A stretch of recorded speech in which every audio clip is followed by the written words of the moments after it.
Hi everyone, my name is Jeff and I'm your Steady Pace trainer. Today we have an exciting video that's all about improving your mobility and increasing your walking distance using our game-changing exercise technique called Steady Pace. And if you're new to this channel, then you need to know that we provide an awesome subscription-based streaming service that not only gives our members access to weekly workout classes, but also live Q&As, live exercise classes, and a community forum where you can connect with others who are just like you. Go to www.msworkouts.com to check it out. Okay, are you ready to gain back some control? Let's dive right in.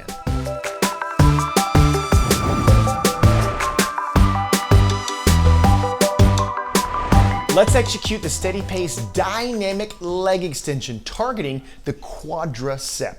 Now I'm seated in a chair. You're gonna ideally scoot all the way back into the chair. And really and truly, we want the chair's seat to come all the way into the back of the knee so that the entire femur is resting on the chair and there's no hip flexor involved. So this chair isn't quite ideal, but we're gonna rock with it. You also want it to be high enough so that your foot, when it comes down to what I would call the bottom turnaround, you are not hitting the floor, okay? So make sure your seat's raised up enough so that when the foot is underneath the knee, you're not hitting the floor. All right, we're gonna go to the starting position, which is the fully contracted position of the quadricep. So follow it up. Notice there's no resistance today, just my body weight. Stabilize, hold, and initiate movement down. 4, 7, clock is on. 7 seconds each direction, actively engaged. As I mentioned, we are working the quadricep. 1 to the bottom turnaround, now back up slowly. Now when I say actively engaged, it means flexed the entire time. We are exercising, not just moving. For 2, squeeze 1, heading back down. We're going past the 30-second mark with this next effort. Muscle failure is the goal. That means the point where you can no longer continue to move slowly all the way back through that original range of motion. As I'm heading up, I'm thinking about flexing. I'm not worried about hyperextending. I want to lock me and squeeze and then heading back down. We're going past the 45-second mark with this next 15 seconds or next effort. This is really good for increased mobility, strength of lower body, stability into the knee. You want to remind yourself why you are doing this exercise, because exercising is difficult. Why? Because it's progressively challenging. That's where the results come from. Next effort takes us past 60 seconds and into what we call the exhaust range. I know you're feeling uncomfortable at this point. You should be, because you're challenging yourself, feeling a deep burn in that quadricep. Squeezing at top. We're in the final 30 seconds. This next effort takes you past the 115 mark. Remind yourself, failure is the goal. Don't relax the muscle. We want to keep it engaged the entire time, and you want to take the muscle to momentary muscle failure. When you get to that point, you slowly disengage, notate the time, and then just jump back in and give your best effort for the remainder. We're in the final opportunity, final effort. This next one's taking us past the 130 mark. So this is my last chance right here to reach muscle failure. I'm getting a little bit of a shake, squeezing at top. Completed, right? I did not reach muscle failure, but I completed the set. Slowly easing out and disengage. Completed. I need to increase the difficulty next time. Congratulations, that was the leg extension dynamic. It is now time to record your results.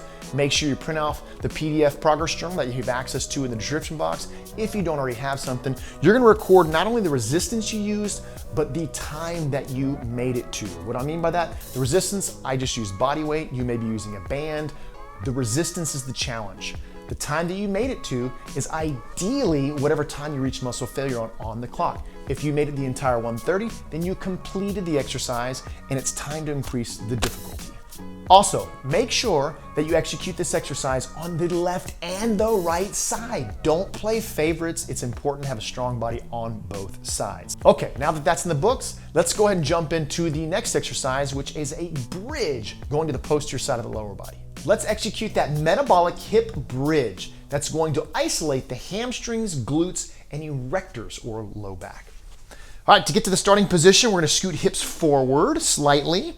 You do want the ability to have your upper back and shoulders into the chair.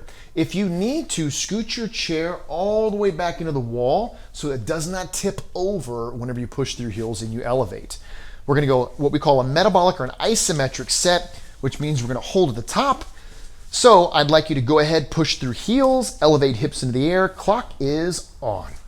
All right, understand, realize we're working hamstrings, glutes. So that's the back of the thighs, the rear end, and the erectors, the muscles on either side of your low back.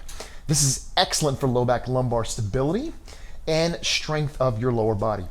Next 15 seconds takes us past the 30-second mark.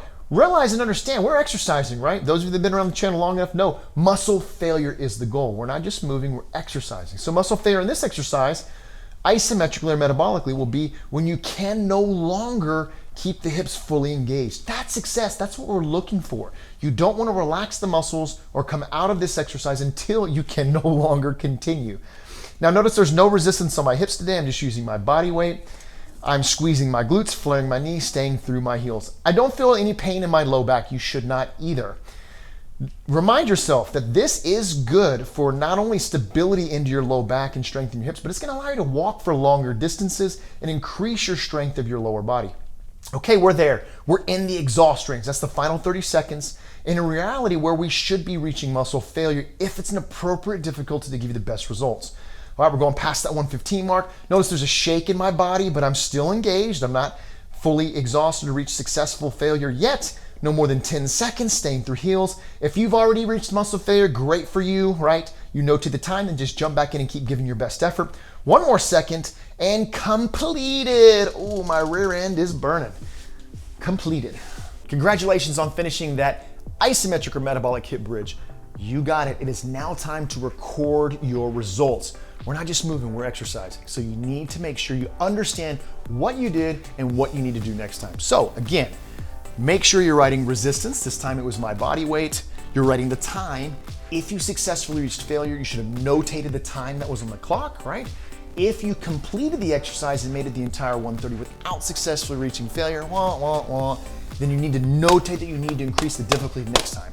That's what's going to allow you to truly see the best results. In order to truly see results through executing these two exercises, you need to A, make sure the intensity is high and you're challenging yourself. And B, you need to make sure you're getting adequate recovery. So you don't need to be doing these exercises multiple times a day or every single day. They need to be done with at least 48 hours of rest between. So you're looking at 1 to 3 times a week. All right, before we wrap up and get you out of here, make sure you have subscribed to the channel because I know you want results through exercise and that's what we're gonna give you. Also, make sure you hit the notifications button so you can get the brand new material once it drops so you can utilize it. And for those of you that don't know, MS Workouts provides a subscription-based streaming service that gives you access to weekly exercise classes, live exercise classes on a weekly basis, live Q&As on a weekly basis, as well as a community forum so that you can connect with others just like you. Go to www.msworkouts to check it out. I'll see you next week. Our YouTube channel is a great place to start gaining strength, but if you want to get serious about reducing your symptoms and getting results, then you need to be on a weekly structured strength training program with other individuals just like you. And that's exactly what we offer at MS Workouts through our membership. Click the link in the video or below the video to learn how our membership can help you achieve your goals. And while you're on the website, make sure you sign up for the no-cost 7-day strength camp so you can experience how we can help you do the things that you love to do with more confidence. See you all next week.